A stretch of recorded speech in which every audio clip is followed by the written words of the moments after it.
everyone. Welcome back to Ghostwood, the Twin Peaks podcast.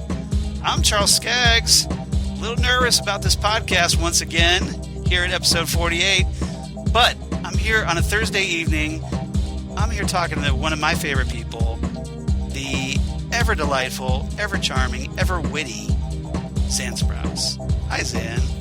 Hi, Charles. I really hope I can live up to that introduction. Thank you so much. Well, I'm not lying about the introduction here, so you don't have to. It's just I calls it like I sees it. Well, I appreciate it, and back at you tenfold, my friend. So this is a great night. It's a Thursday night. We're here together. We're going to talk about Twin Peaks. Right. Your microphone's working. Knock on wood, the recorder's going to work. And hopefully our Skype session doesn't get interrupted. I'm sitting on my hands so I don't accidentally touch my trackpad and hang up on you again, like I've done twice already. And bad trackpad. That's a bad trackpad. It's my turn tonight to tell all of our secrets, to tell all of our technological secrets. We're just being transparent because we know we want the audience to know that, hey, we're real people. We have real problems. Who can I tell all of my technological failure secrets to? Not exactly. A child. A child would want to do it his own way. That is an obscure reference. I'm going to sit on my hands. Yes. So I don't accidentally touch anything. And God help us if the cat tries to run across the keyboard, but I don't think she's going to. Okay. She looks really sleepy. All right. So fingers crossed, everybody, that we're going to get through this. Yeah. All right. So Hopefully today. My voice holds out. Here today, yes. Yes, because Xan also has some laryngitis that she's struggling with. Laryngitis and viral bronchitis. So, okay. All right, let's see if we can finish this take before Xan's voice completely dies. Let's do it. Place your bets, everybody. All right, start. You roll. You spins the wheel. You takes your chances, and I'm gonna see. The thing is, I'm going to screw this up for myself because I am going to be yelling Missoula, Montana at some point today. Yes. So. Well, that's good. That goes without saying because we're talking here at episode 48. We're talking Lonely Souls. Lonely Souls. Episode 7 of season 2 of Twin Peaks. Yes. And boy, I wish I would have said that. Oh wait, I did. You did. I stole it from you. I stole it. You did. You thief. I feel like Rob. I feel like Rob. What's his name from? Northern Exposure on Saturday Night Live with the time machine where Rob Morrow. Rob Morrow, yeah, when he was on Saturday Night Live and he wasn't good with conversation, so he goes in the bathroom and does a time machine, and then he's really witty at dinner because he steals everybody else's jokes. Oh, I completely forgot about that. Now that you mention it, yeah, I remember that. Wow. Hey, we're talking 90s TV. I know. You know, if I'm gonna digress, it might as well be into more 90s TV. And we might actually get more Northern Exposure now that I mention it, or now that it comes up, because apparently they're trying to revive that. At least Rob Morrow probably is, because he probably has nothing else going on right now. I thought he was like doing directing kind of stuff now. I don't know what he's up to. Yeah, I don't know. If they can get Chris in the morning, I will be there with bells on. Exactly. Yes. Seriously. Yeah. Because he was my favorite character of the original series. I told you my Chris in the morning story in class one time, right? Yes, you did. Where my teacher said, "What's the guy that everybody's into right now?" And I said, well, that was that. Oh my God, I can't think of his name. What's his real name? John something. Yes, I said that would be John Corbett. That's it. Yeah. And he's like, "Who?" And I said, "Chris in the morning from Northern Exposure." And all the girls in the class went, "Oh yeah." Oh yeah. So yeah, he's why we watched that show. See, that was that was a little after my time in high school, so I didn't have to worry about that for right. For I'm going to tell you right now, Charles. In quotes, yes. I'm going to tell you right now, though. You know, even though we were you might not have been dating high school girls, but you were still in competition with Chris in the morning. I didn't even know. Even before he started on the show, I was in competition with Chris in the morning, probably. Even before the character was written on the page, I was in competition with Chris. Everybody's favorite long-haired felon DJ. Yes. Yeah. So bad boy. Yeah. Yeah. That's how I learned that you can't vote as a felon in the U.S. was that show. Right. So. All right. So getting back to Twin Peaks. This episode aired on November 10th, 1990, 3 days after my mom's 54th birthday. Happy 54th birthday, Mom. Well, it's deja vu all over again. And was written by Mark Frost and David Lynch. So that's the winning combo that you want right there, kids. It's all good. Yes. As far as Twin Peaks goes. This is as good as it gets. The other way around is a winning combo, but this is the more winning combo. Exactly. This is the boss level. Yes. This is the writer in the writer's chair and the director in the director's chair. Yep. And that's what we want. And turned out a classic episode that's personally one of my favorite episodes of Twin Peaks, especially the kind of like last 10 minutes of the show, which I think are perfection. Oh, it's so wonderful and so tense. And the thing is you wonder after this episode, where are we going to go from here? But remember how I've said the last few episodes that we're setting up a bunch of things? Right. With a slow burn that we're going to need to know where they go. Now we're getting the payoffs. And that's what's going to happen throughout. We're gonna the slow. It's gonna come up in a big old mushroom cloud, and we're gonna get this beautiful, delicious candy fallout. Right, and and we'll get Bob being birthed. Oh wait, that happened before, but yeah. That's nice. That's the 40s. Okay, that's a different atomic explosion. That's a different atomic thing. Yeah. Got it. Okay. That was the water. This is the well. Exactly. So here with this episode, it's a big one, and we not only get the revelation of the identity of the suspiciously racist Mr. Tajimura. And well pedicured. Mr. Tajimura. Yeah. And apparently affectionate Mr. Tajimura in this episode. There is a thing about being in Twin Peaks and having people want to do it with you through the bars. That's just a thing. Well, you can't resist the irresistible Pete Martell charm. That's the thing. Unless you're Chad. This is true. Nobody wants to have sex with Chad through the jail bars. We all know it. Exactly. But we also get the return of the log lady in this one. We get two wonderful performances by Julee Cruise. One very, very sad, but awesome. Is there actually not wonderful performance by Julee Cruise? Exactly. And we get the return of Carol Strucken as the Giants. Once again, we get a little quick cameo once again of David Lynch as Gordon Cole before he heads off to Bend, Oregon. Which is a lovely place, by the way. My cousin Kelly lives there, as does my friend Ben. Excellent. Who lives in Bend. You have to really enunciate so people know what the hell you're talking about. Ben in Bend, Oregon. Interesting. Ben in Bend. Yep. Okay, I'm sure that's not problematic for him. Well, we also get the return of Hank Warden as the waiter. And thankfully, much more easier to tolerate this time because he's rather sad in this one. A little bit. Yeah. And that milk is going to cool on him. Yeah, if you let it sit. Yep, exactly. Yeah. That milk will cool on you. I don't care if it gets cool. It's that skin that I can't handle. Yeah, that little film. Yeah, exactly. Sorry. And appearance by Xan's least favorite person. So stay tuned for that. Or least favorite person to see visually. Oh, okay. You see where I was going to go with that? Okay. Yeah, there's a lot of people I don't like here. Okay. Well, this one is your least favorite to see visually. Yeah, and we know where we're going to be closing our eyes. Exactly. So Charles will keep you entertained while I'm got my hands over my eyes. I'm doing the Pan's Labyrinth with my hands. Oh yeah, that's nice reference. Yeah. You just have but you don't have the eyes coming out of your hands. That's why I did it this way, so it's like cheap makeup. Okay. It's makeup by Guillermo del Toro. I don't have the time or the money to put into that cosplay thing. Exactly. This is the bargain basement. This is the sweeted version. This is the if you know what sweeted is. I absolutely know what sweeted is. Right. Yeah, this is the cardboard box inside out with Sharpie version. This would be the kind of version that I would make when 12 years old, looking for stuff to do in my bedroom. Like I'm Idaho. Get some nice Ralph reference. Thank you. Yeah, Ralph is about as good as So yeah, I've got my Halloween costumes planned out for like the next couple of years. I think I need to be Ralph with Idaho, with the Ralph Idaho, Yeah. and then I'm gonna be Johnny McRubberfist, Freddie McRubberfist. Freddie McRubberfist. Yes, we talked about him. My one green rubber glove. All right.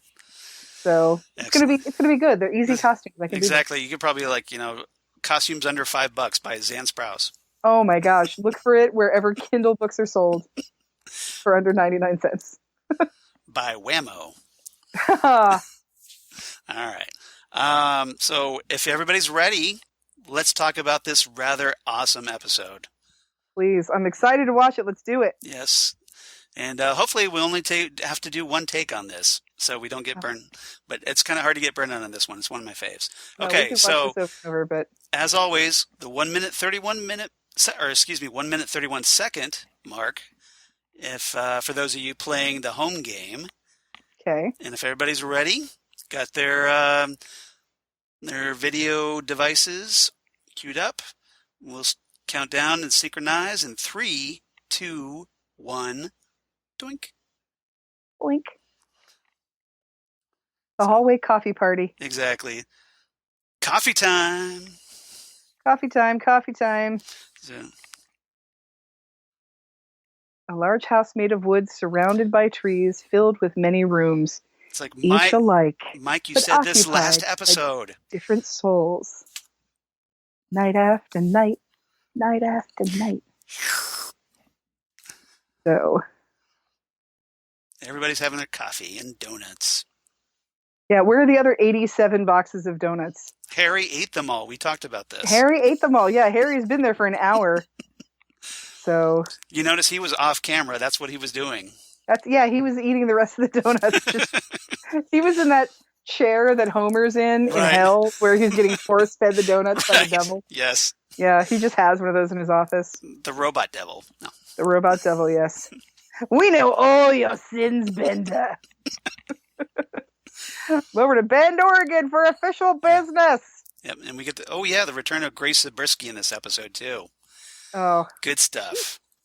It's always wonderful to watch her. It's wonderful in the sense that she's so fantastic at what she does, but it really does break your heart a lot of the times when you watch her, especially in this episode, because she's pretty much... well, she's going to lose everything, kids. Spoiler alert, the show's been around for 29 years this year. Right, exactly. So yeah, I just want to know what... hey, is that a wooden house surrounded by trees with a bunch of rooms that all look the same? Why, it could be. It could very well be. Oh, that clock is so gaudy. I love it. Is. And here we have Mike... kind of just checking everybody out one by one as they're paraded down in front of him to identify. Something bad's about to happen here. He's a little bit agitated. Yeah, he's not he's not doing well. Probably because of all these bouncing balls that for whatever reason they gave these sailors and Navy service people. And just to look at Harry right here for a second, I'm going to quote MST3K and say, if bad movies has taught us anything, it's that small town sheriffs hold their belts a lot. Dun, dun, dun, dun. Dun, dun, dun, dun, dun, dun, dun, dun, dun. Now, Mike is like eyeing Tajimura. And here's Ben with his cigar going like, where's Parker? I want those pictures of Spider-Man now. Then he said he didn't want a brother. They just fight. Okay, Mike has gotten a hold of the juju that is going on here in the Great Northern Hotel. Yep. Now Ben shows up and all of a sudden Mike has a seizure. But is there a reason for that? We don't know yet. And I gotta say, I love the cops filmed on location in Twin Peaks. Oh, bad boys, what you want to do? Yeah. So here we have, Harold has apparently trashed his... He has kind of lost his mind. His apartment, shredded diary pages. Yep. And is really bad at housekeeping. So he's destroyed all of his orchids, he's destroyed Laura's diary, and... destroyed himself, really. Pretty much, yeah. And it... I'm just gonna I come hope in. you're happy, Donna Hayward. Seriously. Oh, Harold. Oh, Yeah, that looks normal. that's. So that happened. Now, do we know why I hate Donna Hayward so much? Right. Because We the thing lost this beautiful, insane person. is, Oh, this is never the answer, kids. There's always help. There's always hope. There's always the National Suicide Prevention Hotline. right. And I know this was Harold's choice, and he made the wrong choice, but this is what happens when you don't. This is what happens when you mess around with mentally upset people, Right. and you take advantage Right. of their Condition. fragile mental state. Yeah. 1-800-273-TALK. There's always a better answer. I just have to say it. No. So I hope you're happy, Donna Hayward. Right. What's on your hands? You have blood on your hands. Donna killed a guy. In my opinion. Donna killed a guy. Yeah. Donna So I actually looked up this version of "What a Wonderful World" by Louis Armstrong. That's playing here, because it's not the traditional version. No, it has this little spoken word intro at the beginning. Mm-hmm. So apparently, this album is off of Louis and Friends. Up. Oh. Did you see? Yes. Leland's reaction? Yes. When she said she was going home. Yeah, Leland's not exactly thrilled about this, obviously. Yeah, this is we are playing Bob or Leland here, and I think we're Bob. Bob just slipped out for a moment. Yeah, Bob is like, wait, all my plans. Yes. But this is Louis and Friends. It's the Bluebird First Edition series from 1970. If you're wanting to track it down, so look for that on YouTube. I actually found it on YouTube, so I'm going to totally rip an MP3 off of that. You should totally post that to the Ghost page too. Yeah, I could post that video because it's awesome. Yep. I mean, this is so complete sweet. That Twin Peaks soundtrack. Heck yeah. This is just so sweet. They're sitting around in their bathrobes reading the paper. Right. I'm sure this is what their family has always done. So it's like it's a Sunday nice morning. For them. Yep. Yeah. Sorry to interrupt you, Charles, about Louis Armstrong, but I wanted to. No. That's an I just want to point out that they were just chilling out, and she said, "I think I'm going to be going home," and he just bolts right up. Like. No, I'm glad you pointed that out. Yeah. Oh, and here's the record player, which we'll see again later. Spoilers. This is an amazing record player too. Yep. It's very cool. It looks like an old Victrola, but it's electronic. That's what I was thinking. You don't have to get those big, heavy, thick needles for your 78s, which are big, thick records. You can play whatever you want on it. Check out Zambi in the audio file. Yeah, I'm kind of a nerd. No, that's cool. How many diaries of teenagers are in here? I know. That's what I'm a little concerned about. But again, he's never going to do anything. It's like, man, this guy was a total slob. He's just mentally. We have a note. I am a man alone. I am a lonely soul. Poor guy. Yep. Oh, Andy would lose his freaking mind. Better put out an APB for David Lynch's kid. Oh, look at this. Laura Palmer's Secret Diary. Somebody ripped the pages. This is a mass market paperback that has had the cover removed for returns. It's like I could go buy this at Walton Books. Literally, yeah. Then you could for sure. I think I did. What did you say this date was? 1990.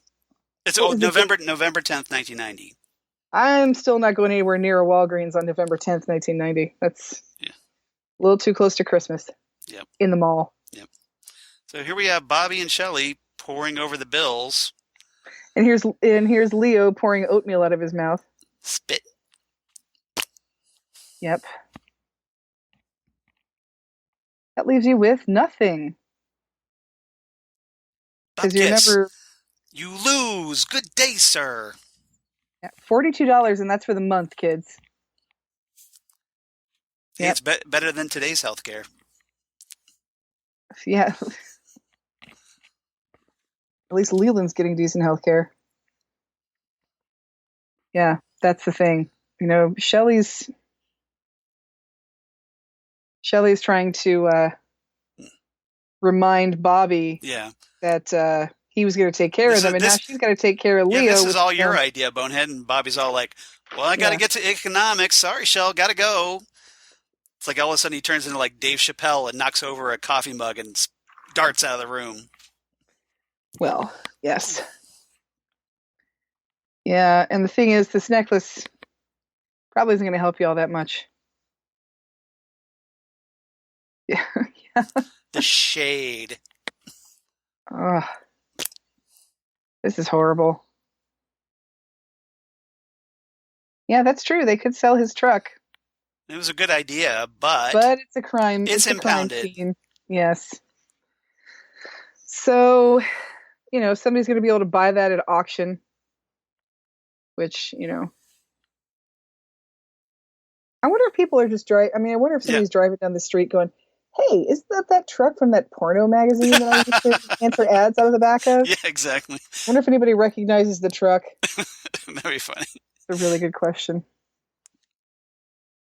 Yeah. Think that Leo had money? Nowadays, it would just be thrown up on eBay.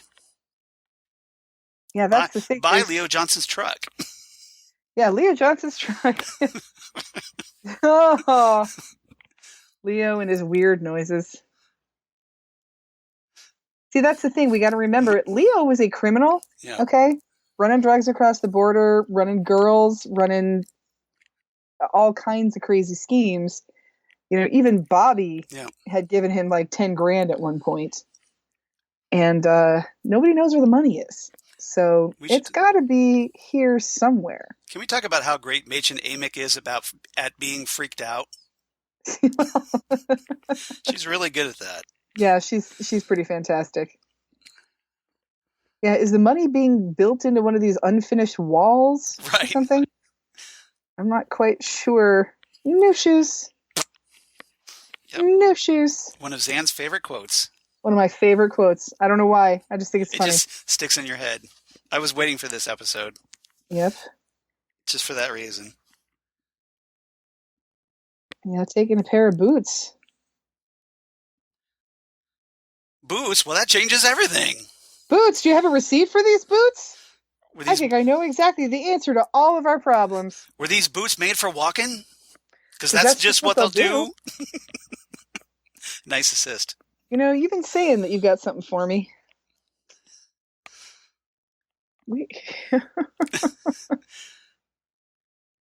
Yeah. Oh, that's so gross. It is. Oh, even if it's just oatmeal, I'm just glad it's not pea soup. I don't know if I've ever told you this, but I have like a saliva problem. Like I can't look at saliva or like hear saliva or deal with somebody's horkers. Right. But I have a hard time with that. Uh-huh. You get all grossed out by that. Yeah, I know you're running hookers and you had sex with all my high school friends, Dad. What? I like how Audrey points out something here that we've been waiting for. Mm-hmm. Yeah, uh-huh. Are you trying to tell me that I almost had sex with you, Audrey? Because I think we both should never stop. It's like you remember Prudence? I wore this little white mask. Yeah. Yeah, I think we should probably never stop vomiting. Oh, that mask. Oh, God. Oh, yes. Oh, sweet. That awkward moment when Ben realizes he almost had sex with his daughter. Oh, even that's even horrible for Ben Horne. Yep. It's bad when even Ben Horne is skeeved out. Yeah, that's a bad scene when it's making Ben Horne like. Yep. I'm gonna need a Pepsid. Hold on. Yes, I knew Laura worked there. Yes, I had sex with Laura. Yes, I had sex with Ronette. I don't know what else you want me to tell you, Audrey. Can we start vomiting yet, please? Because this is terrible. Confession time. Oh. It does shock him into confessing. Battis sent her without my knowing. Oh, please. Yeah. Yep. Although, something, I wonder if that might actually be true, considering. Did you sleep with her? Considering how Audrey, it's Twin Peaks. Everybody slept with her. In a town like Twin Peaks, nobody's innocent. Audrey, I have that T-shirt. I want that T-shirt. I don't have it anymore. I don't know what happened to it, but Somebody it was needs amazing. To make that T-shirt. It was. It was the Fire Walk with Me T-shirt. I would love that. Twin Peaks Fire Walk with Me on the back, and then And then vertically down your spine, it said a film by David Lynch. At the bottom, it said in a town like Twin Peaks, no one is innocent. It was great. It was. I need that shirt. And I found it at the thrift store. It was incredible. And I don't know what the hell happened to it, but I wore it until it was threadbare. So, but anyway, I'm wondering if this might actually be true. Audrey asked Ben if he killed her, and his response is... Sort of. Waiting. It's a yes or no question, Daddy. And see, that's the thing, is like, I feel like it might actually be true that he didn't know Emery Battis sent her up there, because as you can see from right here, he kind of considers Laura more of a daughter than he does Audrey. Right. Which is horrible and wrong and cruel, and you're a bad person, and bad things should happen to you, Benjamin Horne. Well, the big clue should be that he has a picture of Laura on his desk. And not Audrey. Exactly. He's a terrible man. He's a terrible, terrible person. Oh, hey, look, fresh coffee, 25 cents, and free refills. Beat that Starbucks. Seriously. Poor Shelley has to quit her job. Yep.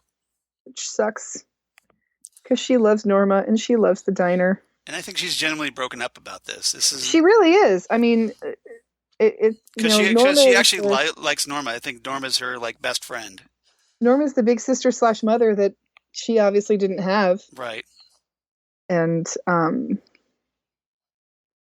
she wants to, she loves the diner. She loves the people, and the people like her. So this is just a sad thing. And the tips were amazing. And now Norma's got to work there alone with freaking Hank. So nobody's happy. No, she's got Heidi. Heidi is late because her car won't start. She's too busy jump starting the old man. She's seconds on Knockwurst every day. And she's got what's his name in the kitchen, but still, Oh yeah, Toad. It's not like having Shelley around. Right. So this is a sad thing. There's only one Shelley. And and I feel like Norma is kind of the cautionary tale for Shelley. Like, look, we said we'd stand by our crappy men, and here we are, and this is what that looks like. So. Exactly. I think Norma worries that Shelley's going down her road, and feels guilty for her, or feels bad for her. Shelley has an open invitation to come work there whenever she wants to. Yep. Whenever she can make it back. She's not going to be gone long. Spoiler alert. Yeah, exactly. It's not going to be long. Nope. So, I'm sorry, Norma. The headhunter from Burger King just kept calling.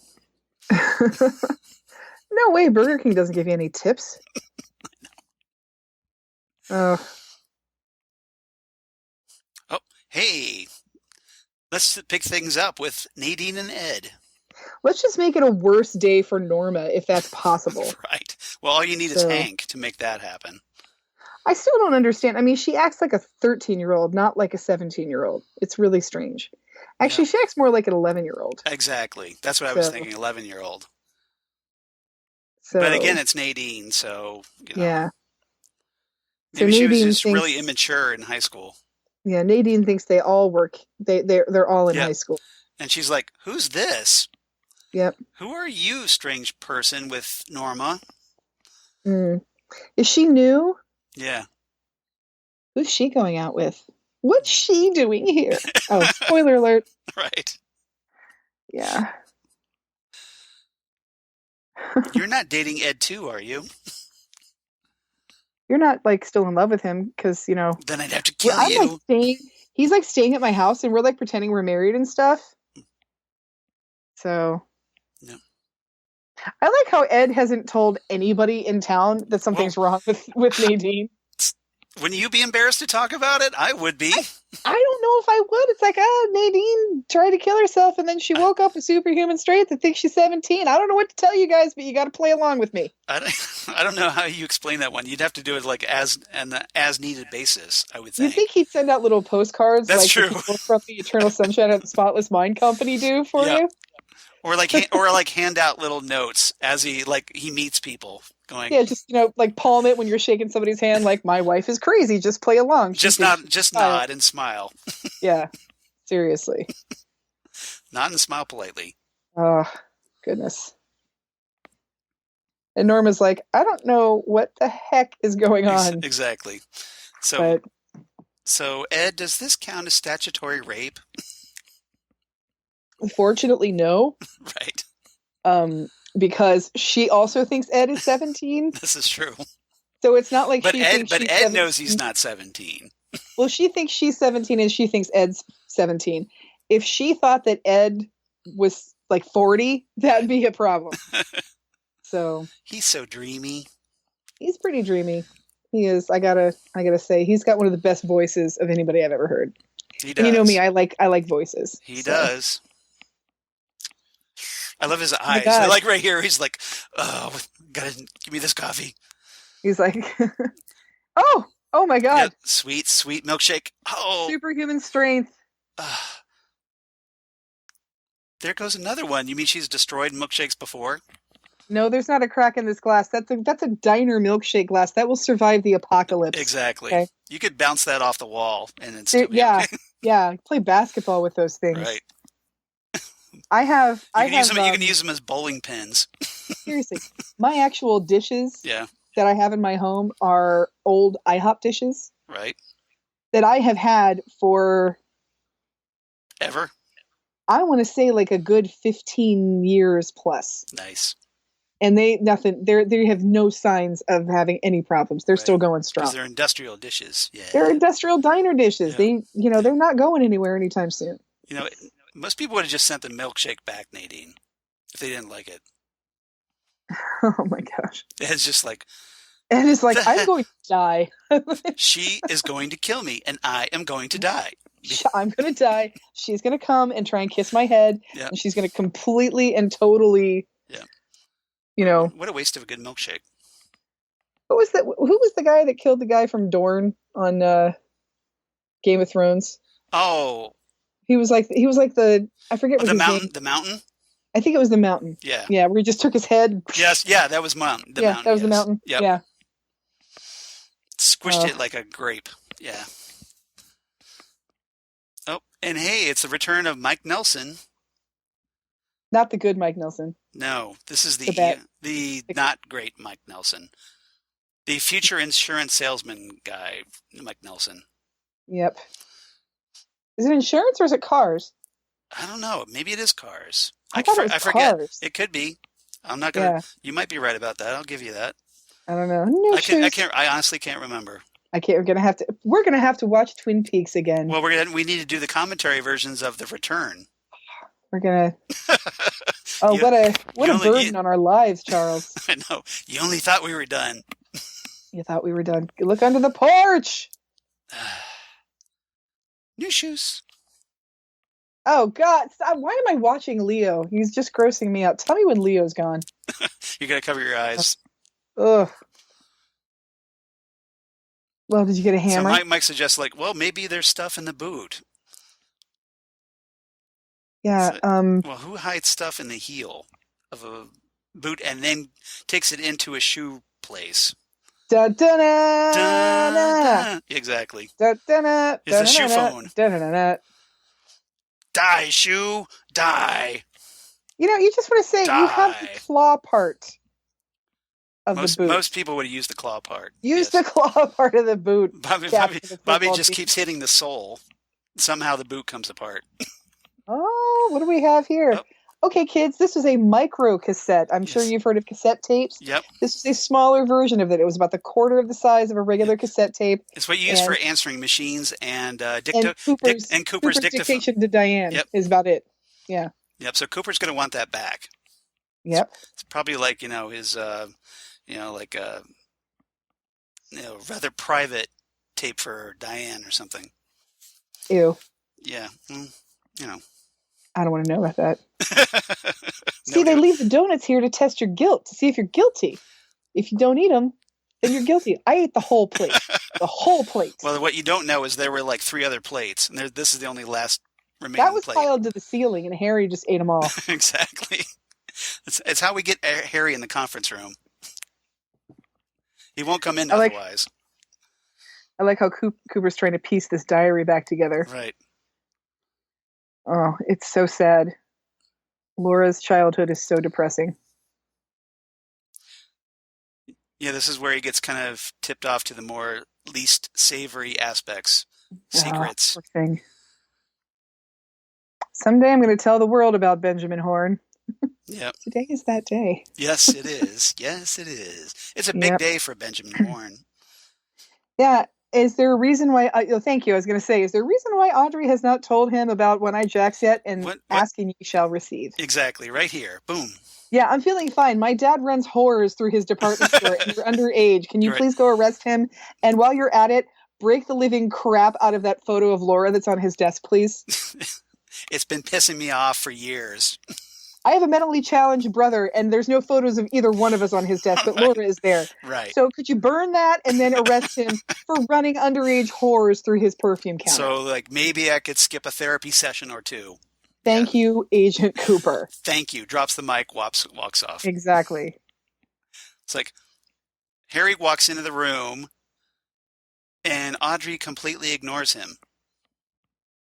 Well, she just thinks he's donuts. He smells like donuts. He does. He smells like donuts and desperation. He's just sad because his girlfriend's leaving. Yep. Oh, fine, Audrey. Don't say hi to me or anything. I only, helped rescue you from being kidnapped. Yeah, well, you helped Agent Cooper rescue me. I was there. I did stuff. Yeah, well, Hawk shot that guy, and Agent Cooper untied me. You stood there wondering where the whore donuts were. I can do things. I'm smart. Not like everybody says. Yes, a warrant for the arrest of Benjamin Horne. Xan is will rise again. Xan is a happy person. Yeah. It didn't take much, just an arrest warrant.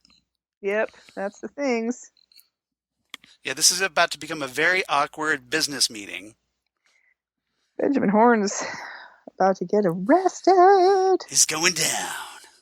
Not that I want Mr. Tajimura to have any decent fate either, but right. But comparatively speaking, like I said, Mr. Tajimura helps, bring down Benjamin Horne. Right. It also helps bring down Josie Packard, and I don't like that. So. Look out, Ben, it's the Popo. This is police business, and you need to come with us because you're a terrible man. To be a little more specific, yeah, we're arresting you for running teenage whores across the Canadian border. Get in the damn car. We're dropping a dime on your ass. And if you're lucky, you get to ride with Harry, because if you ride with Hawk, he's going to punch you in your smug little face. And Harry just smells like donuts. And you cannot dance your way out of this one. Insane. Yeah, drag him through the lobby in handcuffs. Well, he does say, if you don't come quietly, we're gonna drag you. And the risk he's holding the beer chases my blues away. But here's the thing: he doesn't come quietly, so presumably they did drag him through his lobby in handcuffs. That would be so amazing. But we needed to see that. The only thing more amazing than Benjamin Horne being dragged to the lobby of the Great Northern in handcuffs is Jerry Horne being dragged to the lobby of the Great Northern in handcuffs. Bad Ben. See, here we go. Bad Ben. What you gonna do? What you gonna do when they come for you? Bad Ben. What you want to do? Hawk is filmed before live studio. I like the look on Tojimura's face here. All suspects are innocent until proven guilty. In a court of law. You have a nice evening, ma'am. Oh, sir. Sorry. Whatever. Let's trash his office. I like how Cooper bows because the guy's Japanese. Cooper's a man of the world. He's a cosmopolitan kind of guy. Oh boy. And Tojimura's going, I can't believe I slept with that loser. A lot of times. And now shit is happening again. Do you guys see that shit fan? Is happening again. Watch out. Yes. It's going down in the Palmer house. There's just a mountain of shit headed for that fan right now. Carpet, slow-mo on the carpet, eye level on the carpet. Uh-huh. Yeah, tell me when here's the stairs. And, oh, hi, Sarah. Here's Sarah doing her best frog bug impression. Because you know the frog bug's inside her at this point, right? The frog bug is inside her. Yes. We know that now. It just crawled in there while she was sleeping. Yep. And here she is crawling, do you see that fan, you guys? Yep. It's the ominous ceiling fan is ominous. All the shit is going to hit that very fan tonight. Pretty much. Yep. Literally. Yes. Because... Yeah. Andy is wearing a cap for some reason. Yeah, do you really want to F with this?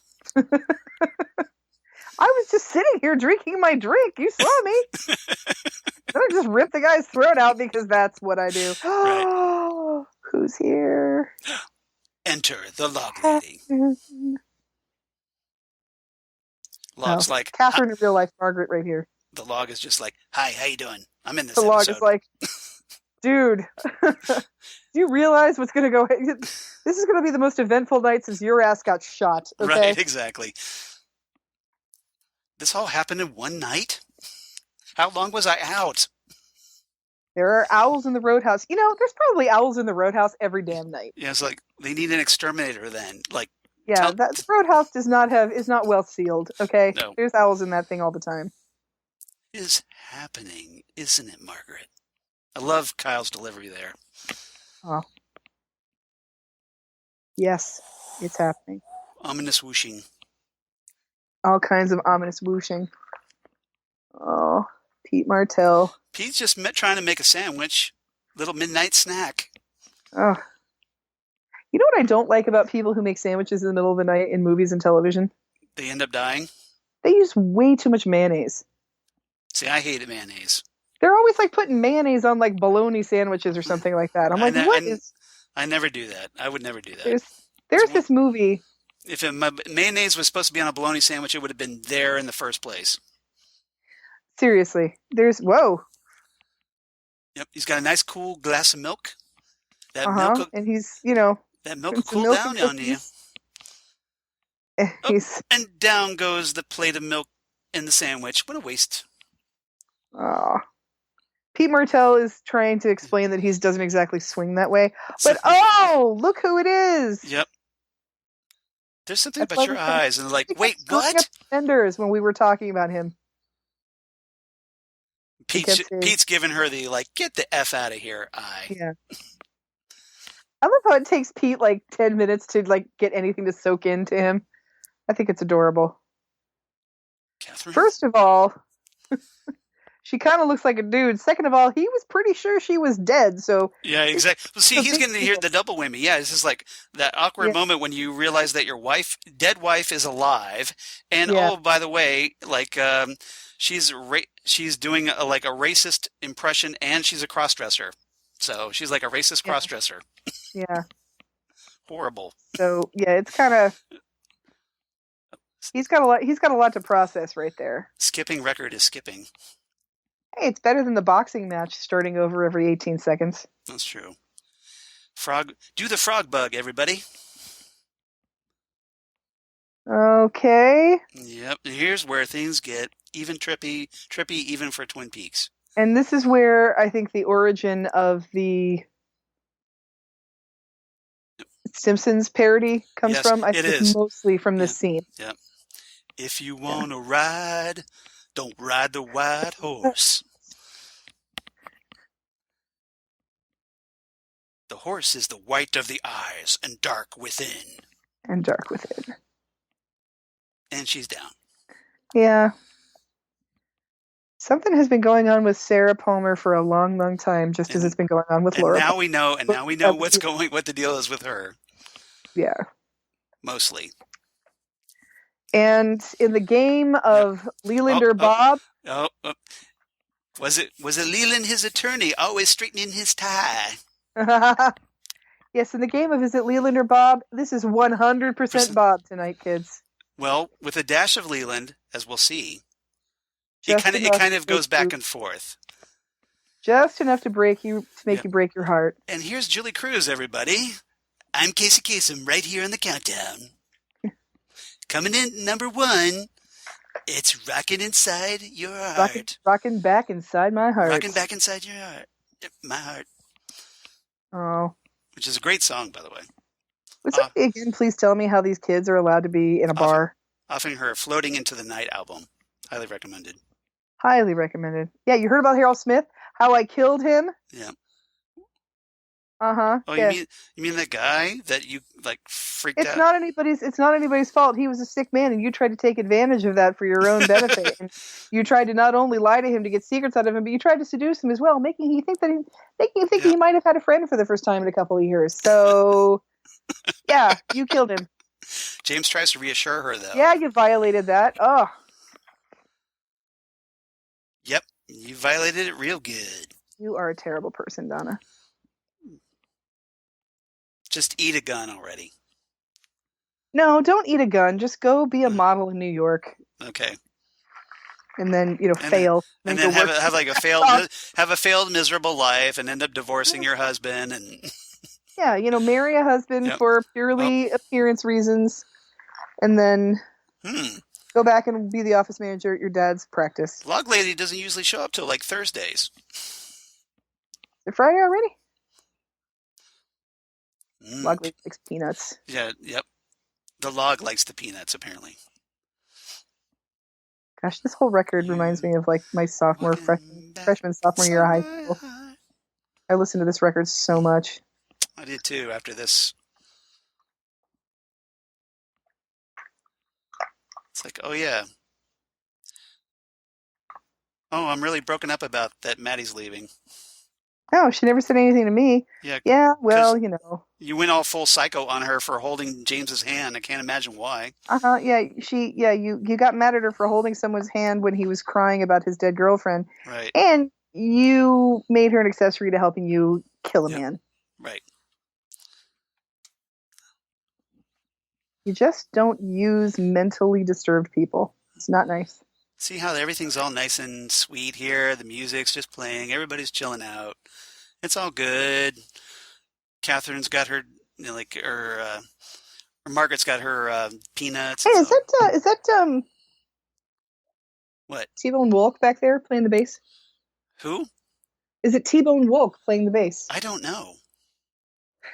Well, and here's Donna, a lip sync battle with Donna Hayward. Oh my gosh. All right, let's go over here. Uh-oh. See what we can find out. Gonna match up a photo? No, we're gonna look at the liner notes of this record. Xan is consulting her audio library. Yeah, because if I'm on Skype and I try to Google at the same time, it's all just gonna fall apart. Yeah, you're gonna hang up on us again. Yep. Don't do that. Oh, and now a little time passes, and we kind of switch tracks. And we have more high school kids in a bar. To another one of my favorite Julee Cruise songs, "The World Spins." Oh, which is so beautiful. Which was actually one of my suggested names for this very podcast. That was. Yep. I always love that title, "The World Spins." All right. Well, he's not on the album. This is such a sad song and perfect. This is where, from this point on to the end of the episode, is perfection. I'm sorry. Mm-hmm. I'm putting that out there. Yeah, he's not on the album, but it might have been something that looked like him. I just got a glimpse of him. So it is happening again. And seriously, right now, as I'm talking to you, Bob. It is happening again. Okay, so whenever he says that, we know that Bob is killing someone, right? Right, exactly. This is the Bob signal. So this is the Bob signal. So now we know. Oh, and then wait, here, Leland's admiring and smiling in the mirror. We cut to we cut to Leland, and then back to the reflection. Dun dun dun. What? Tell me when he's gone. Just tell me when he's gone. He's never gone. He's laughing. Yeah. So here we are in the game of Bob or Leland. We're at 100%. This is what we've achieved full 100% upload of Bob. Mm-hmm. Bob uploading is complete. We know. Let me just take out this, and we're showing basically how he killed Laura almost. So kids, now we know who killed Laura Palmer, and it was her father. It's your father! Yep. It's her father. My father killed me. Oh, listen. What's that smell? Smells like something's burning. Yeah. It's the oil. But if it was burning, then wouldn't it set off the smoke alarm? Just saying. No, it's just the oil, the burned smell of the oil. Yeah, exactly. The burnt engine oil. Get her, Leland. She can't hide. Nowhere to hide. And Cheryl Lee's performance here is just horrific. Mm-hmm. I mean, it's great. And here it is again. I mean, this is what Cheryl Lee does. It's just so well. It's so well done, but it's just so horrible for the character. Bob, Bob punches her, and then Cheryl Lee has been killed by Bob twice. Right. And I think that's more than any actress should have to do. Exactly. Now Bob, he corners her like he's like an animal cornering his prey. Mm-hmm. He's like, come on, try and make a run for it. You want to get nuts? Come on. Let's get nuts. And of course, Leland has drugged Sarah. Right. So Sarah's out cold. Yeah, pretty much. No idea if the frog bug is awake, though. Oh my God! Just with his bare hands. Yep. And punches her another couple of times after she falls back on the couch. Mm-hmm. And then he picks her up. Dance with me. Dance with me. Dance with me. And again, Cheryl Lee's performance here is phenomenal. Both of them. I mean, this is heart wrenching. It's heart wrenching. It's chilling. You can't look away. No.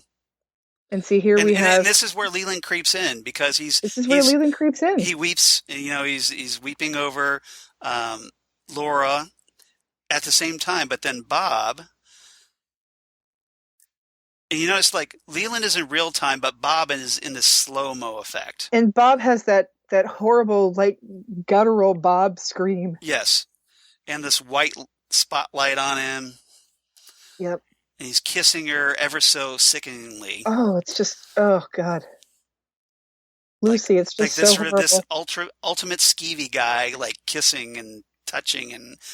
Well, and this whole thing, like you were talking about with an animal with its prey, that whole... Yeah. Concept of how like how cats will pounce and then play with their prey and toy with them, exactly, toy with it. It's just terrible. Yep. And he's just he's just basically feeding off her fear here. He's feeding off her fear, and he's just going to rip the life from her with his bare hands. Yep.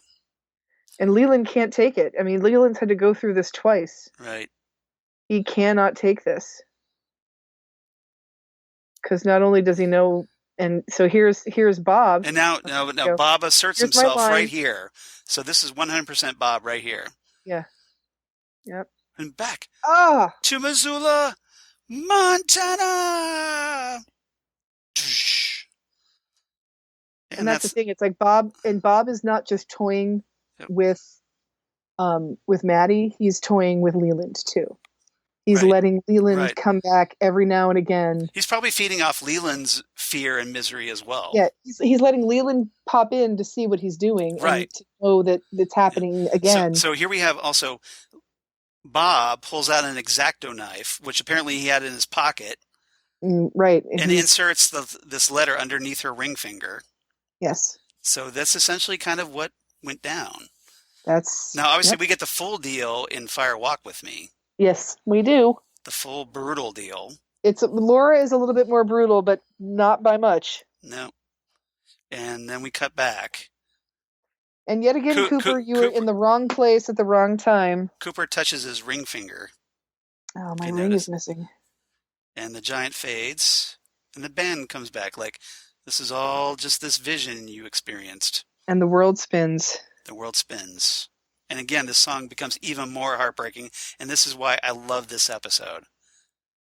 This song, this episode is everything coming together. This song complemented this horrible event perfectly. Oh yeah, this song is so beautiful and so melancholy. And then even the waiter comes over, and he's like, "I'm so sorry." Pats him on the shoulder. And even the song says, "Don't go away." Right. And Cooper has this sad look, but he doesn't quite know why yet. He knows that something happened, but he doesn't quite... And maybe he failed because he couldn't prevent it. He he doesn't know what happened, and Bobby knows something's wrong. Yeah, even Bobby And is dialed in on it. The log lady knows something's wrong. Donna knows something's wrong. I'm not sure James why Bobby is about to figure it out. Is it because his connection to Laura, I guess? Yeah, Bobby's connection with Laura. I mean, that's the thing. We forget how under her spell Bobby was. Right. You know, we've been watching so much of James and Laura, and then James and Donna, and then we've been watching a lot of Bobby and Shelley. Yeah, and but Donna breaks down here and cries. Yeah, it's just the way Donna knew that Laura was dead. Yeah, exactly. If you remember, go back to the pilot. Yeah, the first episode. Yeah, the pilot episode where she's in school and she sits at the desk and she starts bawling for no reason. Yeah, she sees somebody running across the quad screaming. Yeah, and she just figures out. And Julee Cruise knows something's up. No kidding. I mean, everybody in this town. Maybe you should bring in Julee Cruise for questioning. Julie, yeah, or have Julee Cruise say, you know what, you guys, I'm glad you're here, and please pay the 2 drink minimum, but get the hell out of the bar. Right. Go over to the Palmer's house because you're costing us horrible shit's about to come down. You're costing us our clientele. They're dropping like flies. Yeah, seriously. And red curtains. Oh, dun dun dun. Oh, what a wrecking episode. But so perfect. Now we know. Perfect. We have the big reveal. Yes. Oh, and then we also get the song playing over the credits here. So, yep. So it's just so because beautiful. just because your heartstrings weren't tugged enough. Yeah, if you didn't think your heart was breaking after the commercials that ABC threw at you before this happened, yes, you're being reminded how much your heart is broken. Right. So this was the big reveal as to who killed Laura Palmer, and as they say in Fire Walk with Me, it's your father. Right. Which just makes it the most horrible thing. Right. In the world. So when you saw this episode for the first time, what was your reaction? When I saw this episode for the first time, I knew that he was the killer. Did you figure it out? No. I knew. I remember I didn't watch this when it aired. Oh, okay. Okay. I didn't start watching Twin Peaks as it aired until it came back. Right. After being canceled. After it came back. That's right. So I knew, but it was that sort of thing where that, culturally that Darth Vader is Luke Skywalker's father, but that's all you know until you see the movie. You don't know how it happened. You don't appreciate it. What went into it. Right. You don't know what happened. Right. And I had seen Fire Walk with Me before I'd seen this. Because I was one of those people that was like, starting to get into Twin Peaks, and then Fire Walk with Me came in the theater. I'm like, I know I haven't seen the rest of it, but I need to watch. So you kind of went at it in the order of continuity. I went at it in order of when I was able to access it. Okay, all right. Right. This was. But you started with a prequel. No, I started with when Twin Peaks came back on the air after it had been canceled. Okay. After the letter writing campaign. Okay, so at the end of season 2. That middle part of season 2. The middle part of season 2. Around the time after this. It was when somebody else died at the Great Northern Hotel. Oh, okay, got it. And went into a drawer. I got you. It was that episode. Okay, and became furniture. Yes. And became furniture. Yes. Got it. And became legend and became furniture. Got it. That was the first episode I saw. Okay. Was that one, and then I think I may have told you this story before. So that's a hell of a first episode to watch. Yeah, this show premiered my freshman year of high school. Right. But it actually technically premiered when I was still in the 8th grade. So, because it was earlier on in 1990 when it premiered. So I just had a lot going on that time, and I didn't know it was a thing until it was a thing. Right. Then I started watching it, and it was like, okay, that was I'd seen like bits and pieces of it here and there, and it moved around a lot. That was a thing that TV networks did. They would move things around. Because ABC was trying to salvage the flagging ratings, because after Laura Palmer mystery, ratings went downhill. Right. So there were, it was all this, all these sort of So factors. they kept moving. They kept moving it around, and at the time, we didn't know when this thing was actually going to be on the air. Yeah, exactly. Because And you what expected it happened one was, night, it would be on a different night completely. yeah, it went from Thursdays to Sundays to Fridays. They just really yanked around with the schedule. They really did. So what happened was I got to a point where I was like, okay, I think I'm just a little too late for this party. Right. So I'm not going to be part of it. And so, but then I was at a friend's house. My friends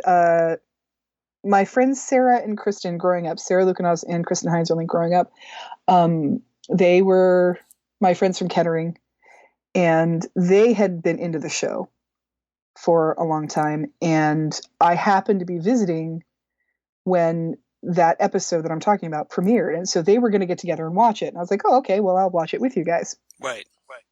And I remember Bob being in that episode. And Kristen screaming at the top of her lungs. And I just remember thinking, like, there's probably more to this guy than I'm realizing. But even though I have no idea who this is, I know exactly why she's screaming at the top of her lungs right now. Right.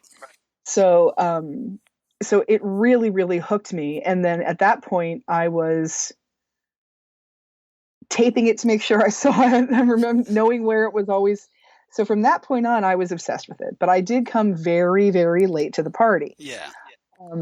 So then Fire Walk with Me, and I knew that, and it was big news because it was that whole, the same thing that happened in 1981 or 2. It was 82, I think.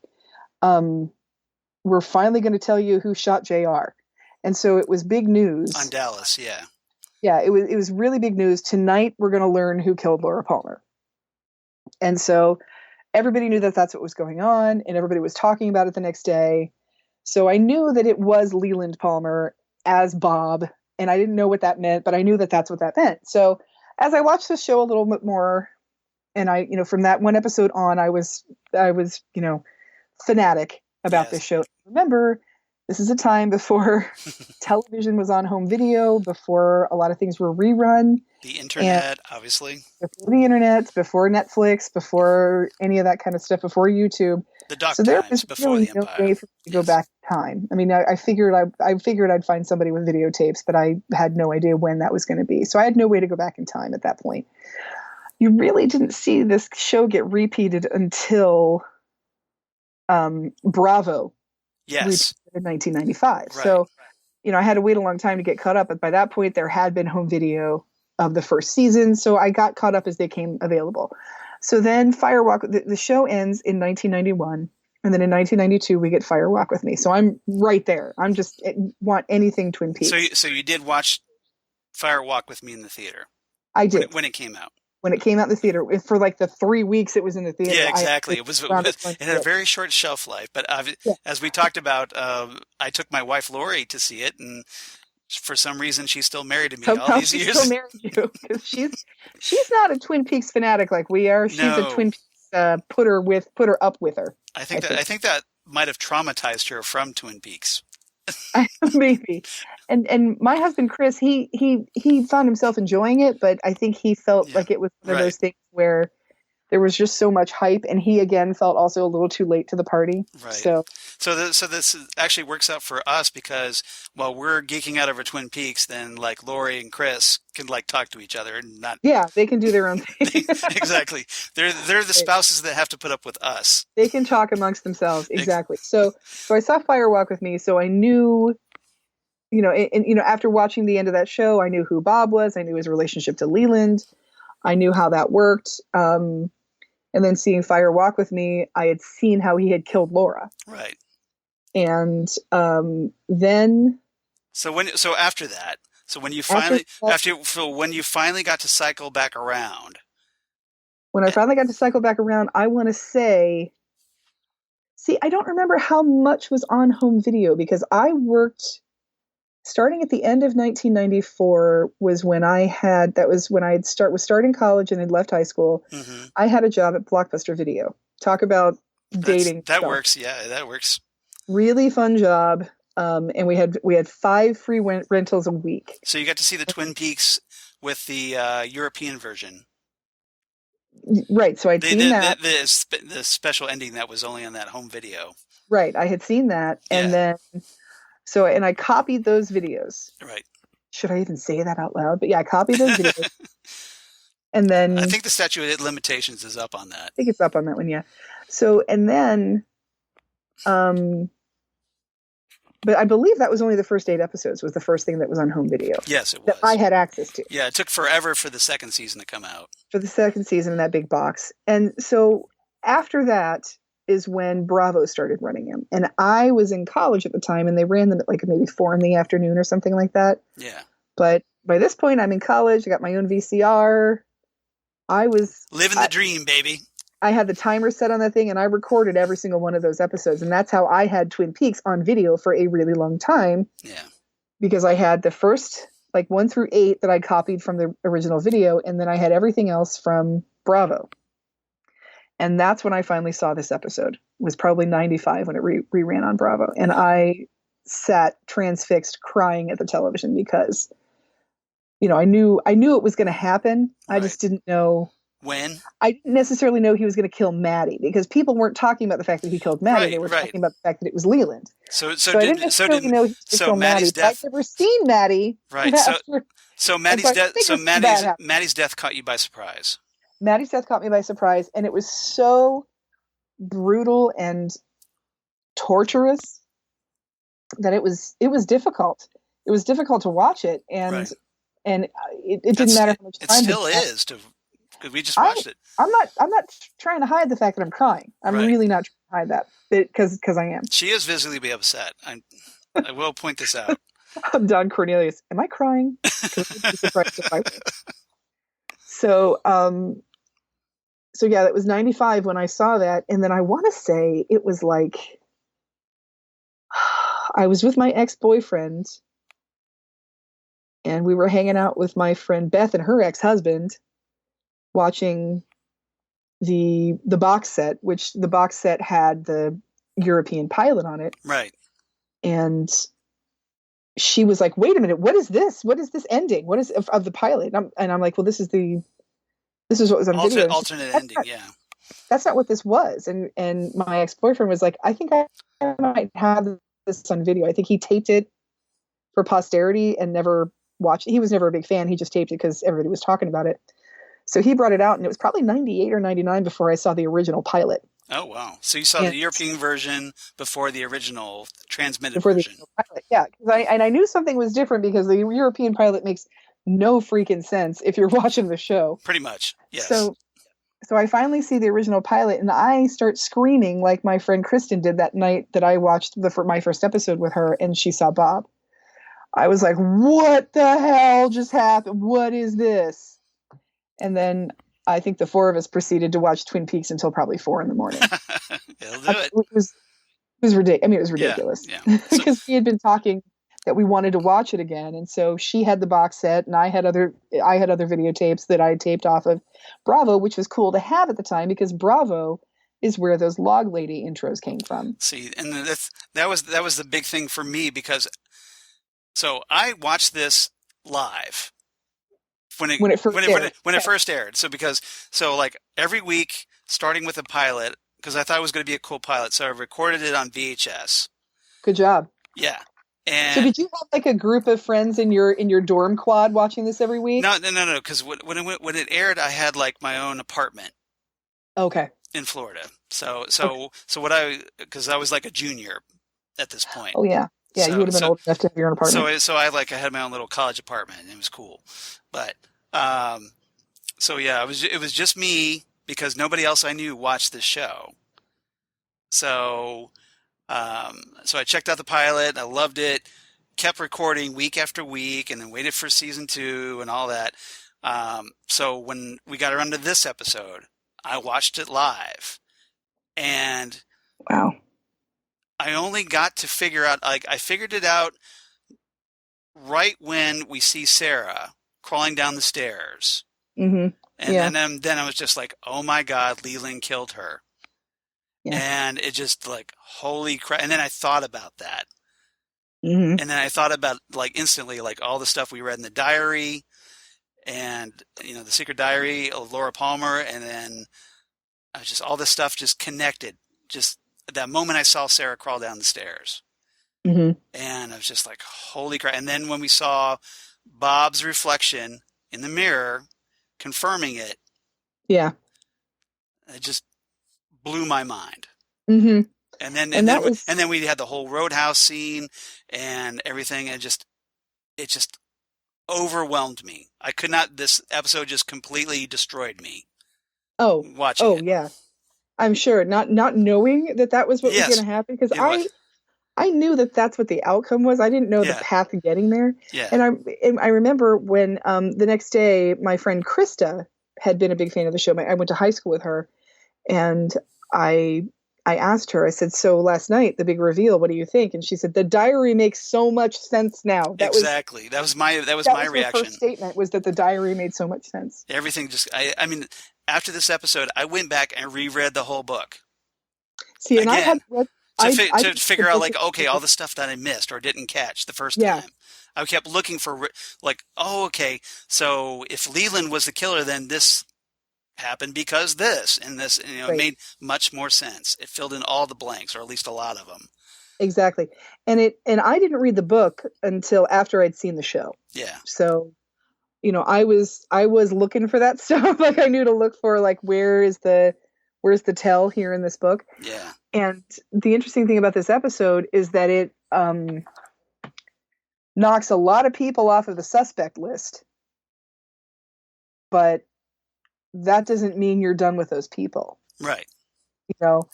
It's like, we still want to know what's going on with Leo Johnson, and Benjamin Horne is not a suspect anymore, but he's still arrested. So he's still arrested. Well, I mean, running teenage whores across the Canadian border, that's still a crime, but he didn't kill Laura. So he's up to no good, but he didn't kill Laura.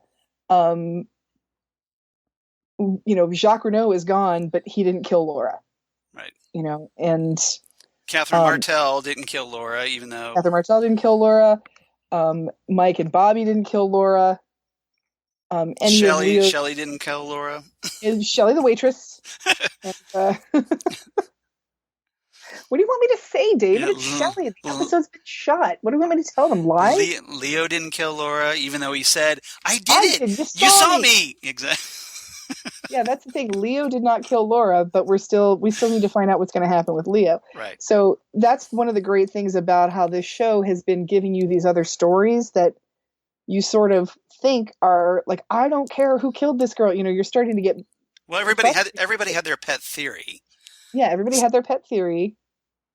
But now we have all of these dangling stories with all these people that were suspects, and even though they're not suspects anymore, we got to figure out what the hell's going on with everybody. Right. And this isn't just because this revelation, obviously, this is not the end of the Laura Palmer mystery by any means. It is not. We have 2 more episodes. Mm-hmm. So taking us up, which obviously will take us right to our 50th episode. Yes. So we timed this so perfectly. Remember me saying that a while back, going, if the math works out, that our 50th episode was going to be a big one. Well, guess what? Totally by accident. Look at us. Yes, it's basically the cosmos aligned and actually worked in our favor for once. And that's chaos. Exactly. So put that glass of water on your dashboard and see what happens. Microscopic imperfections. Yeah. As we get all go bloomy. Yeah. But yes. So that's going to be obviously a big episode. Mm-hmm. But next episode 49, is going to be just as big, which is obviously called Drive with a Dead Girl. Wonder what Leland's going to do. Yeah, I wonder. It's like, okay, I've got this body. Now what do I do with it? Because Sarah's going to wake up. I might need to move the body. Yeah. So I'm going to say golf. Yep. Yeah, golf. Golf's good. Golf works. Let's load up the convertible and go for a drive. Mm-hmm. So that's where we pick up next episode. Season 2, episode 8. But before we talk any further about that, what is your rating for this episode? My rating for this episode is 10 out of 10 microcassettes. Very nice. Very nice. Yeah. For me, I know I've been spoiling it all along, but 10 out of 10 for me as well. This episode is perfection to me. It's 10 out of 10 what, Charles? 10 out of 10 disappearing white horses. Ooh, that's a good one, too. I like that. I was going to go with that, or 10 out of 10 record skipping at the end. I thought about 10 out of 10 broken milkshake glasses also. That was a good one. That's a good one. But see, the microcassette is see, you leave this episode and Right. you know you're talking about it over the water cooler, you know, the next day, and then a couple days later you're like, wait a minute, but what's on that cassette? What's going on with Right. Catherine Martell? Where's Josie? Benjamin Horne's going to jail. What? And so even though you have just found out what you've been waiting for You still have all for these like other 14 episodes, and we still don't even know who shot me. I did. You saw me. Exactly. We're gonna find that out pretty soon, and that's another thing. We still don't know who shot Cooper. Yeah. But I'm gonna say one more time: who in Twin Peaks is most likely to wear Vicuna? Exactly. Well, we talked about that last episode. If we all Somebody know that does a lot of shopping in Seattle. for llamas Yeah. from Yeah. alpacas Alpacas. from Yeah. Mystic East. I don't know. I mean, I'm just throwing shit out there. You know. Go figure. Go figure. Yeah. Who knows? Yep. We'll find out. We'll find out. But in the But yeah, meantime, once the shock of this episode goes away, you Yes. realize that you're actually really interested in a bunch more questions, right. and you want to come back even though the big reveal has happened, And which we- I think is a brilliant thing. And hats off to Mark Frost on this one, because Yeah. it is literally 28 years later, and I am crying watching this Well, episode. David Lynch as well, obviously, because Well, the script is so good and it's so powerful, but the direction also, just the imagery ugh. and the way, intercutting Leland with Bob and the whole Mhm. transitions from in and out of the Roadhouse to the murder and then back into the the murder. Roadhouse. And then those strange little tense Yeah, nothings that he puts in, like you said, like all the Navy people bouncing balls Yes. for no reason. right. Just those little tense things that he added. And this, The record skipping to kind of the record skipping. that gives you that like, this isn't right. Something's wrong here. Something's wrong. This sort of sinister feeling that Yes. something has He's a master at that gone uneasiness. wrong. He's a master at that. Of uneasiness. Absolutely. He's a master of making you feel extremely Uncomfortable. on edge and uncomfortable about your surroundings. And what I love about David Lynch is that if this were a feature film, if this had been a David Lynch feature film, we know what it would look like. We know it would look like Fire Walk with Me. Right. And David Lynch is aware that he has to, I don't want to say water down his style a little bit, but he really has to make his style a little bit more palatable for television, for a more, I don't want to say this word, but I can't think of anything else, but for a more run-of-the-mill mundane audience. Yeah. Because he's trying, you can't have a TV show for just us nerds. Right. You've got to have everybody watching it. And it was a phenomenon. Everybody watched it. Yeah. And we've said before that Twin Peaks changed television. It did because every show you've loved since 1991 on would never have happened if it hadn't been for Twin Peaks. Exactly. Starting with Northern Exposure and the X-Files, all the way up through Killing Eve right now, right. Which, good job, Sandra Oh, on her Golden Globe Award. But all the way up through something like that, we would not have this television that we're talking about as being like this pinnacle of visual storytelling without Twin Peaks. But David Lynch can still be David Lynch for television. He doesn't water himself down. He just makes himself a little more direct and to the point. Right. But he's still very much David Lynch, and I think that's a mark of a fantastic director. And I cannot say enough good things about Ray Wise. Right. Ever, but especially for this episode. This is,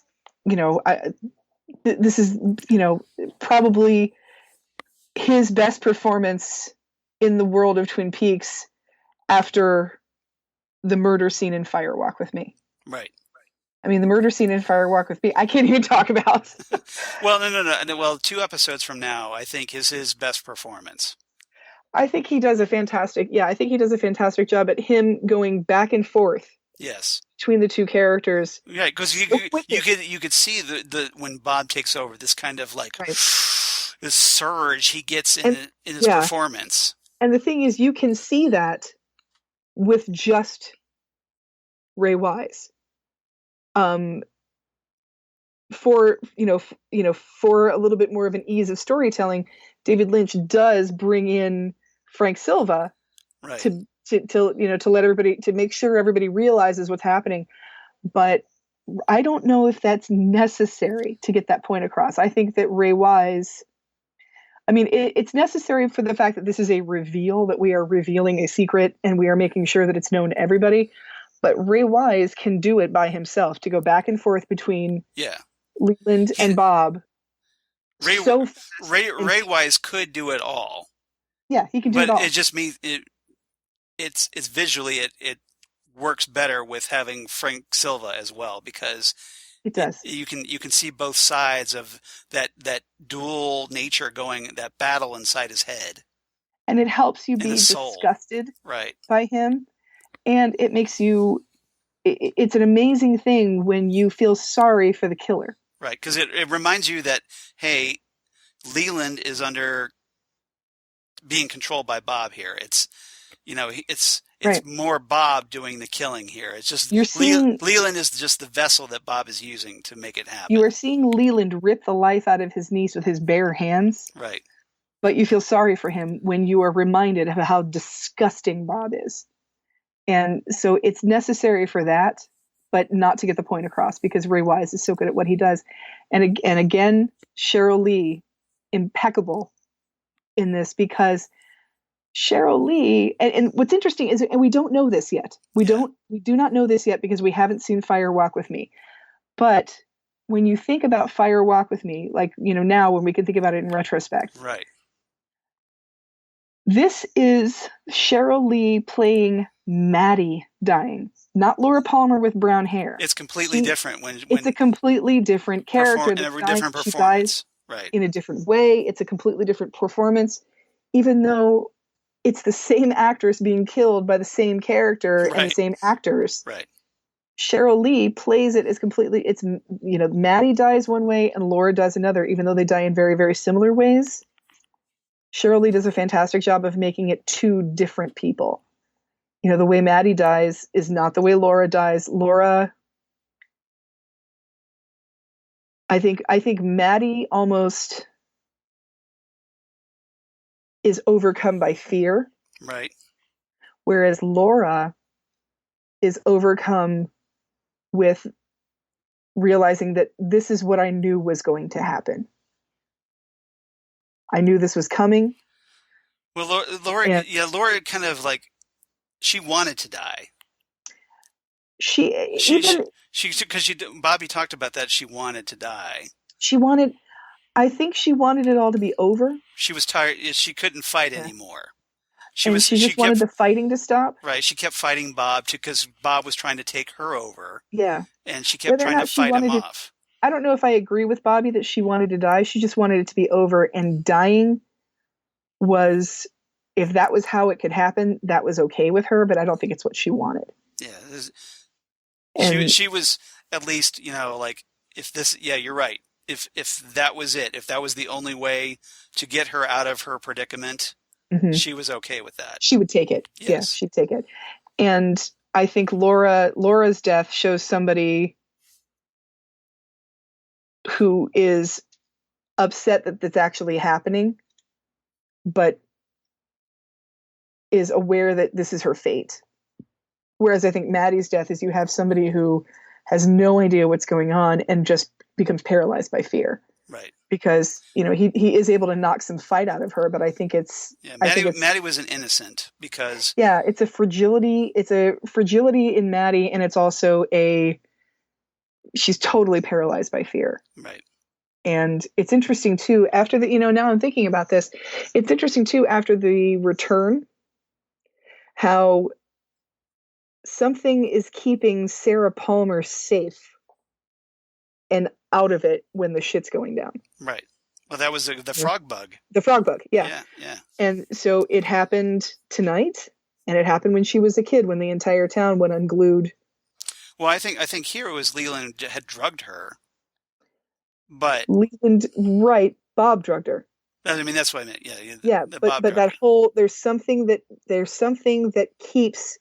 Why didn't Bob kill Sarah? Something's up with Sarah. She needs to be around, but she needs to be kept safe from these bad things. Yeah, you're right. There could be just because of now that we know she has that frog bug inside her. Maybe it's kind of like Bob repellent or whatever. Well, that Bob isn't able to feed off her fear. Because had she been conscious for the woodsman, yeah, and if she'd been conscious for Bob, would their throats have gotten ripped out? It's a good question. I don't know. I think there's something about Sarah. Start writing that fanfic, everybody. Oh, come on, internet.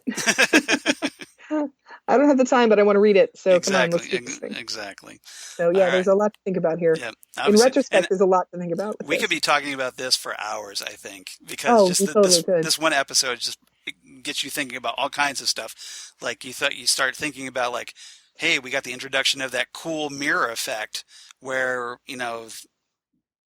the host body reflects Bob, which we don't see again until the final episode. I still don't want to see that ever again. I know. Yeah. That's a hard one. That's a hard one to swallow.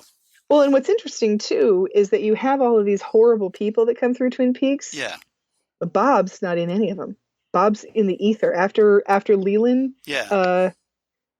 Something happens. Yeah, exactly. Yeah. Bob is just kind of floating around in the forest. Yeah. So it's not like they use that effect all the time. No. It's apparently Bob targets very specific people.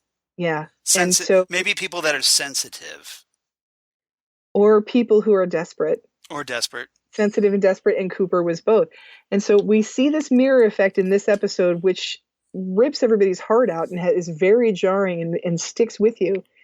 And then by the time we have that last episode, we haven't seen this effect since. Right. So when we see it in that last episode, and it's compounded by that, that just slow backing up and then whamming into the mirror. Right. And we know when we see Cooper looking in the mirror and we're like, oh, please no. And then when they show you that, you just lose your mind. Right. You just lose your mind because they don't overuse it. Because they don't overuse it, you just lose your mind. The only time you remember it is this horrible, horrible event. Right. And so we'll see how we react when we get around to that episode. Oh my God. I know we've already talked about it, but still. I know. We do. We haven't watched it, and reacted to it. Yeah, we haven't reacted to it. Yeah, exactly. Yeah. All right. So obviously we've been talking about this quite a while, and we could probably still talk. Tell us what you think. Tell us what you think. Yeah, exactly. Thank you. Perfect segue. Tell us what you thought of this episode, because it is such a big game changer for this series and is the big payoff for the Laura Palmer mystery, finding out who the killer is. Mm-hmm. Now it's not the ultimate conclusion. Again, we don't get that for another 2 episodes. The cliche where they say if you cut off the head of the monster, 50 grow back in its place. Yeah, the Hydra. That's what's happened. We finished the one storyline, and then we have this branching of other stories that we need to get to. Exactly, and that's the mark of a good series, is that, hey, you can pick up and talk about other threads.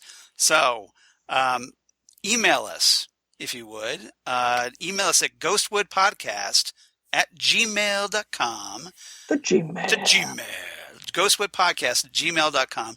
Let us know what you thought about this episode. What did you? How did you react the first time you saw it, or maybe when you're with friends, how they reacted to it, and you laughed at them, or were horrified with them, right along with them. I wonder. Remember those reaction videos that people who had read the Game of Thrones books did of their friends during the Red Wedding? Right. It's it would have been fun to see. Reaction videos like this. Nobody knew this was going to happen, but it would have been fun to see the reaction videos. Oh yeah, definitely. Yep. But sadly, we live in a different era. But you can reach us also at Ghostwoodcast @Ghostwoodcast on the Twitter machine, or Ghost with the Twin Peaks Podcast on Facebook. That's 3 places right there you could reach us. Let us know what you thought about this episode, and also while you're at it, what you think of the couple episodes that are coming up, because those are big episodes as well. Yeah, exactly. And give us your talk thoughts on too. those. We'd love to hear from, and we'd love to talk about them if you'd like to share. So please do. Otherwise, please go to iTunes, rate and review us. That helps people find us. Yeah. Also on Apple Podcasts. And also go to Southgate Media Group's website, southgatemediagroup.com, where you can go to the Patreon from there and help support Ghost with the Twin Peaks Podcast. Help Rob Southgate keep the lights on. I'm sure he'd appreciate that. Yep, he does all our heavy lifting. Exactly. He does our editing and all our wacky cobbled together copies. He puts that out in at least a semi-presentable format. So kudos to Rob. He deals with all of our technical difficulties and makes it sound like we know what we're doing. Exactly. So kudos to Rob, and help him out and help support Southgate Media. I'm sure that would be great. Xan, where can they reach you on the interwebs? Well, I am on the Twitter machine and the Instagram as Udinax19, which again is Xanadu spelled backwards. Right. If you haven't figured that out. Yep. I'm on the Facebook, but I'm mostly on there to comment. I don't post my own stuff that much. Right. So. Well, you do post stuff to Ghostwood. I post stuff to Ghostwood, but not to my personal page. I don't post that. I'm more on Instagram and Twitter these days. Yeah. What about you, Charles? Obviously, for me, at Charles Skaggs on the Twitter, at Charles Skaggs on the Insta. Facebook, of course, at Charles Skaggs in Hilliard, Ohio. And my blog of geeky things. Damn good coffee. And hot. Damn good coffee work, and Andy. hot. Yeah, good work, Andy. Thumbs up. But where I talk about all the stuff we talk about here in Ghostwood, any kind of Twin Peaks cool things that come down the pike, anything about David Lynch. I need to start posting some articles about the upcoming Dune adaptation by Denis Villeneuve, or however you pronounce his last name. Villeneuve. Which I'm sure you all remember me saying that was legit my favorite movie of 2017 was Blade Runner 2049. Exactly. So I'm definitely looking forward to that. And Stellan Skarsgård just got cast as Baron Harkonnen. Baron Harkonnen, yeah, I saw that today, and which I think is really interesting because he's not a really heavy set guy unless he does makeup. He'll know. Yes.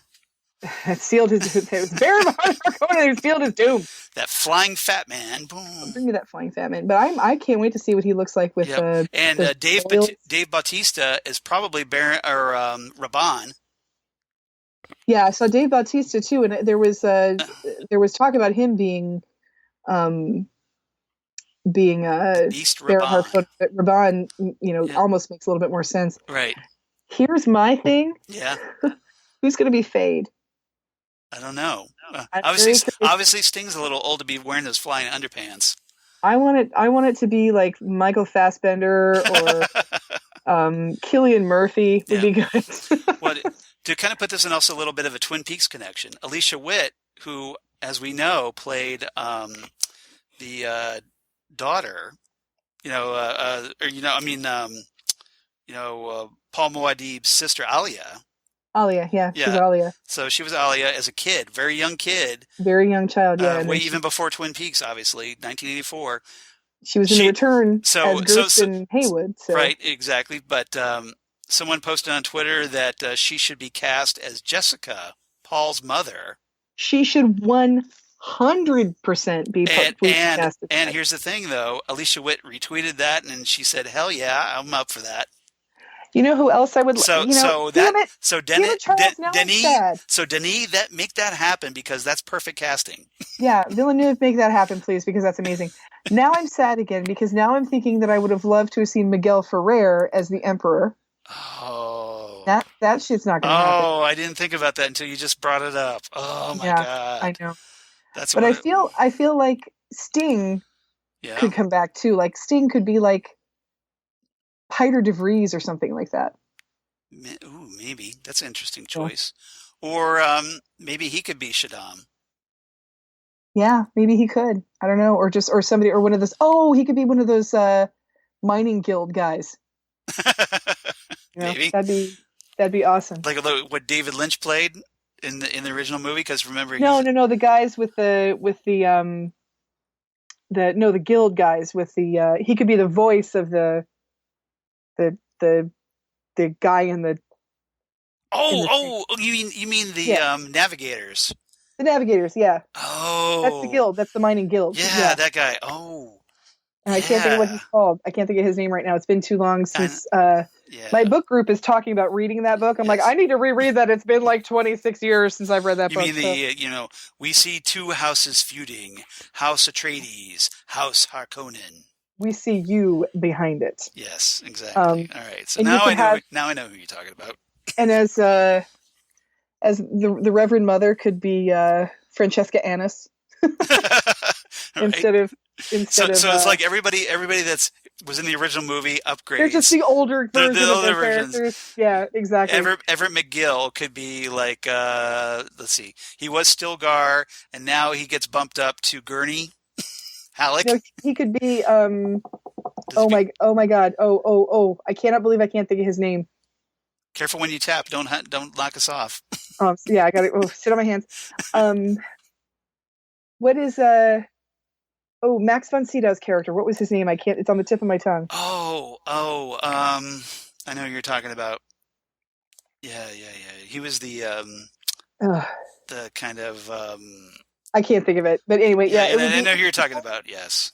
It would be fun to see some cameos, but I think everybody go to IMDb and look up who we're talking about, because we can't remember. Right, it's Max von Sydow's character, and it's on the tip of my tongue, and I can't think of it, and I will bolt up in the middle of the night and yell it out. That guy's that's a good choice.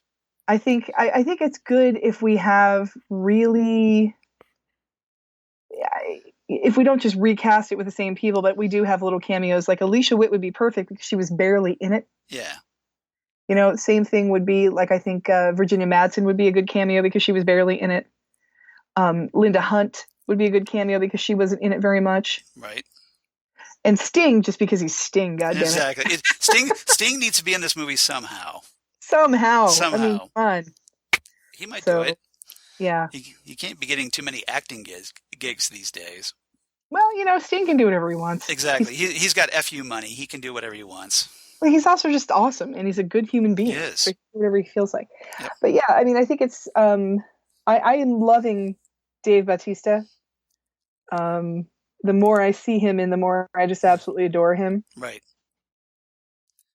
I think it's interesting, and obviously because Dave Bautista was in Blade Runner 2049, he was. It's a perfect natural choice for Denis to pick. Denis Villeneuve, yeah. Denis Villeneuve. And Villeneuve, he has proven himself like to be the perfect guy for that reboot or that continuation that you like as much, if not better, than the original. Right.